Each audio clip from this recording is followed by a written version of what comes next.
Next episode में आप देखेंगे कि ओन ने रिमला की मदद की और रिमला ओन ही की ज़िंदगी बर्बाद करने वाली है। अब रिमला उनको कहेगी कि मेरे पास रहने के लिए कोई भी जगह नहीं है, मैं सारी कश्तियाँ जला कर आई हूँ। तो ओन उसे कहेगा कि रहने का कोई भी मसला नहीं है, मैं तुम्हें अपने साथ अपने घर पर ले जाता हूँ। जब वो उसको अपने साथ अपने घर पर लाएगा तो फिर रिमला ओन को मैसेज करेगी कि मेरे कमरे में आओ, लेकिन ओन आने से इनकार करेगा। तो रिमला कहेगी कि मैं तुम्हारे कमरे में खुद आ जाऊँगी।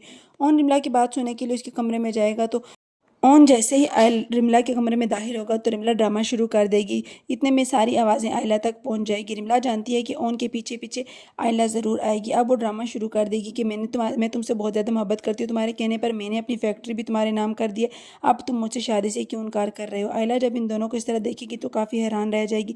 फिर रिमला मज़ीद ड्रामा शुरू कर देगी कि प्लीज़ इसे समझाओ, मैं इससे बहुत मोहब्बत करती हूँ, इसने मुझे कहा था कि अपनी फैक्ट्री मुझे दो, मैं तुमसे शादी करूँगा, लेकिन अब ये शादी से मुकर रहा है। तो आयला हैरान रह जाएगी। ओन वहाँ पर आयला को समझाने की कोशिश करेगा, लेकिन आयला मानने से इनकार कर देगी और कहेगी कि मुझे आप जैसे शख्स पर एतबार ही नहीं करना चाहिए था।